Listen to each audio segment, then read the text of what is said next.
Hi guys, it's Nick at Talk and Review. So my underrated film for this week is Running Scared with Paul Walker. For me, this is definitely his best film that he'd done as a solo actor and not part of a franchise. I feel that this went well under the radar, and it's just a really great film, and it's really underrated. So that's why I've chosen this film today. So, in terms of the plot, so Paul Walker plays Joey, a sort of mafia flunky sort of guy. He's ordered to dispose of some guns that killed a pair of policemen, and he basically hides them in a basement, and then they're found by his next door neighbour's kid, who then uses the gun to shoot his brutal stepfather. And his stepfather's basically a Russian mobster. The little boy runs off, and basically Paul Walker's got to try and pursue him to get that gun back, and this takes Paul Walker's Joey into a criminal underworld. And yeah, what you've got then is lots of different things happening throughout the film. So the main thing that got me into this film was I think it was either a clip or a trailer that I saw, and it was the first scene where he's in a room with lots of, basically making a deal, and there was a gunshot. Someone fires I think it's a shotgun, and this guy goes flying straight into the wall. That scene hooked me already, and I was like, I need to see this film. You got some fantastic performances throughout the film, especially with the children in the film. They've got a big part of the film, and they do brilliant. You've got Vera Farmiga. I said back the fuck up, you sick, twisted motherfucking cunt! Who plays Paul Walker's wife. She's brilliant as always, and both of them have got brilliant chemistry throughout the film. You've got Chaz Palminteri, I think that's how you say his name, who plays the detective who's always on the case of Paul Walker. You've got Johnny Mesner, and then you've got Corral Roden, who plays the Russian mobster who's shot. Corral Roden plays an excellent part in it. He's a guy who's obsessed with John Wayne. Not you, Dad. And the big man of this house.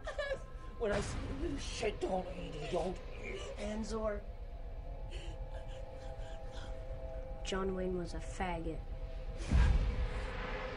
And he's got this big tattoo on his back, and yeah, he's always watching this certain scene from the film, and he talks about how the film is different in America compared to the one that he's seen. I think it was where John Wayne dies in one version, and then another version he doesn't die. Yeah, and he's got a great role in the film, being the abusive stepfather. What I also like about the film is you've got some, I know it's a really low budget film, but you've got some great visuals where they go from, where there's a first gunshot that happens, and it flicks from Paul Walker's house into the Russian mobster's house. I really like that. You've also got a twist in the film as Paul Walker's hunting down the next door neighbour's kid, where he's going through the criminal underworld. You've got different areas of the film, and there's one twist where it goes a bit dark, really. It goes into sort of paedophilia, and it comes out of nowhere. You're like, whoa, and that then takes the film in a totally different direction, but is also a key part of the story. And Another standout moment in the film would be there's a ice hockey scene where Paul Walker's taken there by the mobsters, and it's all neon and all lit up, and they've got Paul Walker on the ground and smashing the puts straight into Paul Walker's face.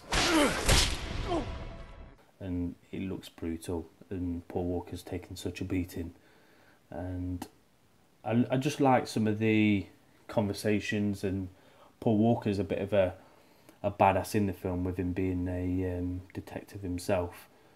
And what you've got is it's a mixture of genres, so there's elements of a bit of horror, action, thriller. It's a good combination of different type of genres, and definitely for me this is easily Paul Walker's best film that he ever did.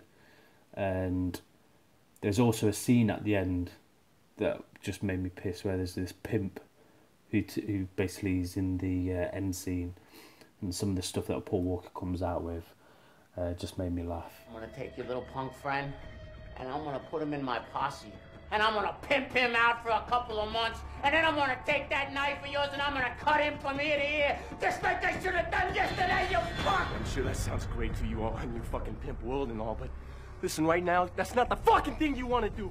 You want to put down that fucking gun, and you want to walk away, because I swear to fucking God, I'll fucking kill you, stupid fucking pimp bitch. I also like the start of the film, which indicates the end of the film, but you don't actually know what's happening, and I like how it links that all up together. But yeah, it's just for me, it's just a general little nice action film. The good thing is as well is the music in the film is done by Mark Isham, and he's done some fantastic soundtracks throughout the years, and again that adds to the film a hell of a lot. But I'd recommend definitely go check this out, and yeah, give it a good watch. I think it's a top-notch film. Hit that subscribe button, hit that like button. If there's any underrated films that you like, give us a shout. Have a good day, guys.